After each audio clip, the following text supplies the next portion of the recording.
Hai StudyMates, kembali lagi bersama your study partner, Let's Study. Hari ini kita akan belajar mengenai kaidah pencacahan, aturan perkalian, dan aturan penjumlahan pada pengetahuan kuantitatif dan penalaran matematika untuk persiapan ujian SNBT. Bahan pembelajaran ini dibiayai oleh donatur Let's Study. Nah, sebelum itu kita kenalan dulu yuk. Perkenalkan, aku Kak Priska. Aku dari Universitas Indonesia, Fakultas Kesehatan Masyarakat, jurusan Kesehatan Lingkungan, Angkatan 2024. Dan ini adalah beberapa pencapaian aku. Aku pernah mengikuti Olimpiade Sains Nasional Matematika pada tahun 2022 dan 2023. Aku juga juara 3 kompetisi matematika IAIN Provinsi Bengkulu pada tahun 2022. Dan aku menjadi finalis Universal Mathematics National Competition pada tahun 2022. Nah, sebelum itu, kita perlu tahu nih, apa aja sih yang akan kita pelajarin di video kali ini. Kita akan belajar mengenai aturan perkalian, aturan penjumlahan, serta tipe-tipe soalnya. Nah, kita masuk ke materi pertama. Aturan perkalian. Aturan perkalian digunakan untuk menghitung jumlah cara suatu kejadian yang terdiri dari beberapa tahap dan dilakukan secara bersamaan. Nah, rumusnya seperti ini. Cara memilih kejadian pertama, dikali cara memilih kejadian kedua, dikali cara memilih kejadian ketiga, dan seterusnya. Nah, misalnya di sini, di sebuah kafe terdapat 3 jenis makanan utama, nasi goreng, mie goreng, soto ayam, dan 2 jenis minuman, teh dan kopi. Seorang pelanggan ingin memesan 1 makanan utama dan 1 minuman. Berapa banyak kombinasi makanan dan minuman yang dapat dipesan? Nah, di soal ini kita tahu bahwa kejadian pertama yaitu cara memilih makanan, ada 3 jenis. Kemudian kejadian kedua adalah cara memilih minuman, ada 2 jenis. Maka, karena pelanggan tersebut hanya ingin memesan 1 makanan utama dan 1 minuman, soal ini termasuk aturan perkalian. Dan kita tinggal kalikan cara memilih makanan dikali cara memilih minuman, ada 6 cara. Dan kalau kita mau pakai cara manual juga bisa, misalnya di sini teh, kopi. Nah, teh dengan nasi goreng, misalnya untuk kemungkinan pertama. Yang kedua, teh dengan mie goreng. Terus yang ketiga, teh dengan soto ayam. Ada 3 cara. Kemudian, kopi dengan nasi goreng, kopi dengan mie goreng, kopi dengan soto ayam. Nah, di sini kita tahu bahwa jumlahnya juga 6 cara. Jadi, kalau kita pakai manual itu bisa juga, tapi untuk soal-soal yang kompleks itu mungkin sedikit susah. Jadi, kita langsung pakai aturan perkalian. Oke, lanjut.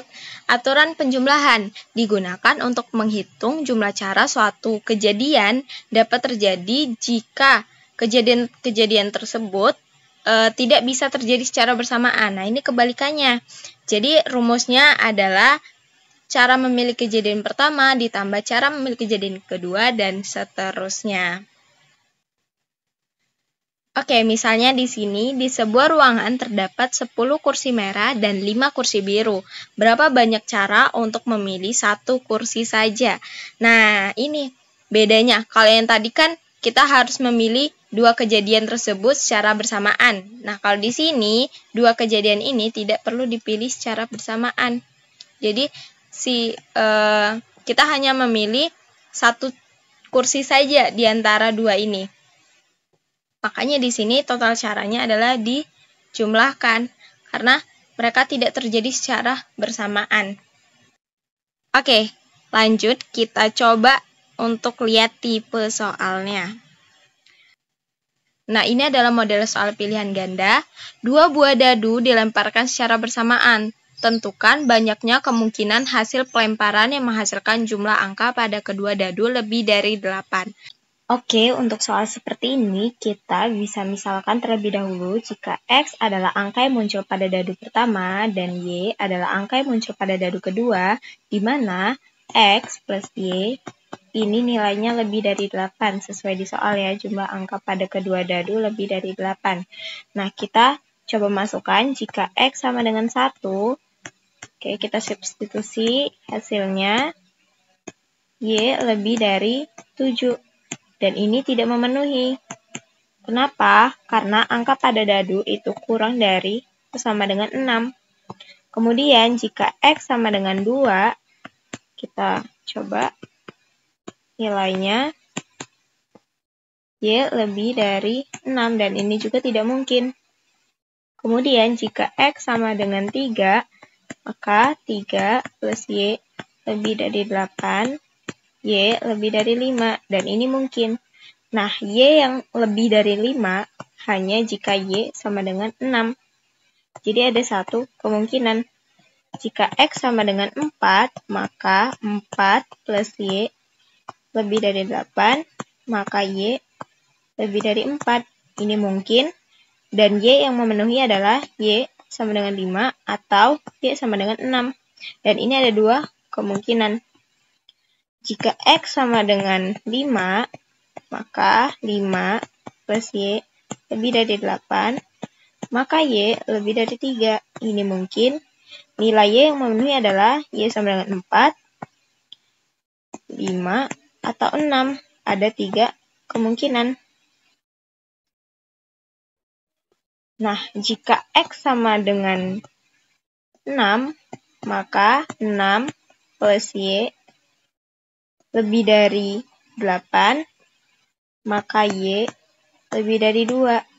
Nah, ini mungkin. Jika Y lebih dari 2, maka Y yang memenuhi adalah Y sama dengan 3, 4, 5, atau 6. Dan ini ada 4 kemungkinan. Nah, dari kemungkinan tadi kita jumlahkan. Jika X sama dengan 1 dan X sama dengan 2, 0 kemungkinan. Jika X sama dengan 3, ada 1 kemungkinan. Jika X sama dengan 4, ada 2 kemungkinan. Jika X sama dengan 5, ada 3 kemungkinan. Jika X sama dengan 6, ada 4 kemungkinan. Dan kemungkinan ini kita jumlahkan, hasilnya adalah 10. Maka untuk soal ini jawabannya yang A. Kita masuk ke soal yang kedua. Seorang pengusaha ingin membuka sebuah toko yang menjual pakaian. Toko tersebut menjual 4 jenis kaos dengan warna yang berbeda. Kemudian ada 3 jenis celana dengan ukuran yang berbeda. Ada 5 jenis sepatu dengan model yang berbeda. Jika pelanggan ingin membeli satu set pakaian yang terdiri dari satu kaos, satu celana, dan satu sepatu, berapa banyak kombinasi pakaian yang bisa dipilih? Nah, di sini kita diminta untuk memberikan tanda centang pada pernyataan-pernyataan ini. Jadi kita hitung terlebih dahulu. Di soal ini termasuk aturan perkalian. Kenapa? Karena di sini pelanggan ingin membeli satu set pakaian yang terdiri dari satu kaos, satu celana, dan satu sepatu. Di mana 3 kejadian ini terjadi secara bersamaan atau dilakukan secara bersamaan. Nah, kita tinggal menggunakan aturan perkalian, di mana kejadian pertama, cara memilih kaos ada 4 cara, dikali dengan cara memilih celana ada 3, kemudian cara memilih sepatu ada 5. Kita kali hasilnya 60 cara. Nah, jadi total cara untuk memilih kombinasi pakaian ini adalah 60 cara. Dari pernyataan ini, total kombinasi pakaian yang bisa dipilih adalah 60. Ini adalah pernyataan yang benar.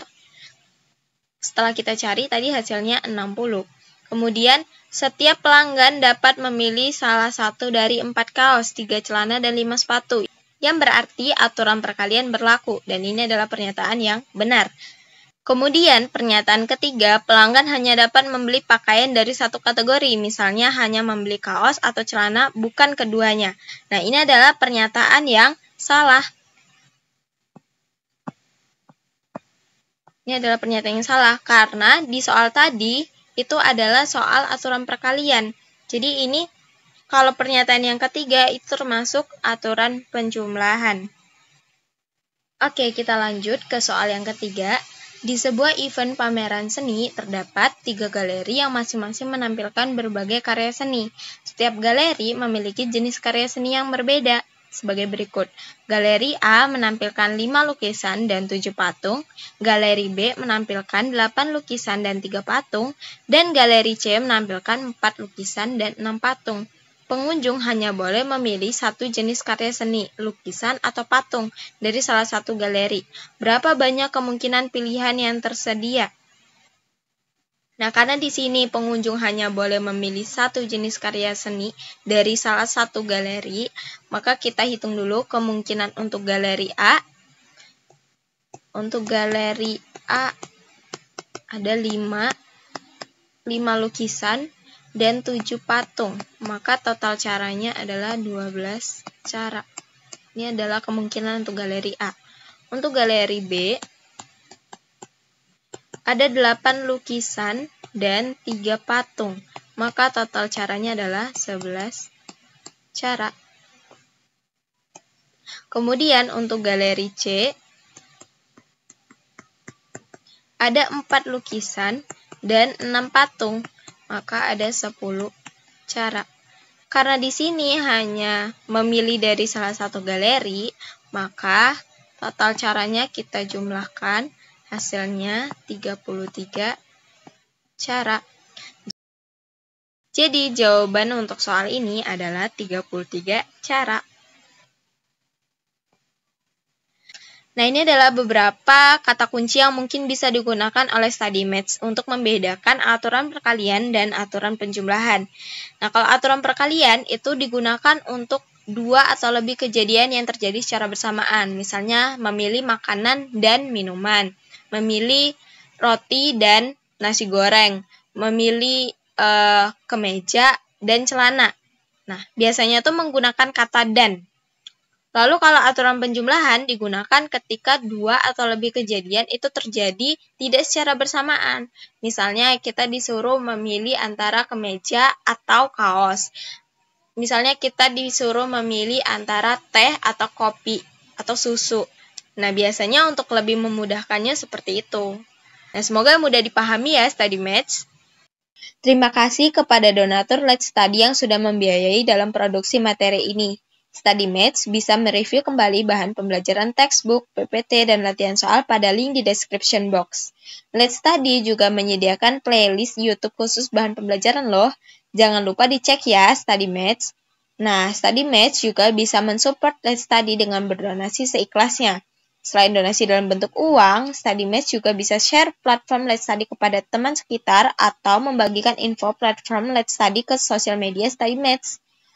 Ayo follow akun sosial media Let's Study pada Instagram, Twitter, dan TikTok agar selalu mendapatkan update konten bermanfaat lainnya. Terima kasih, sampai jumpa di video berikutnya. Semangat!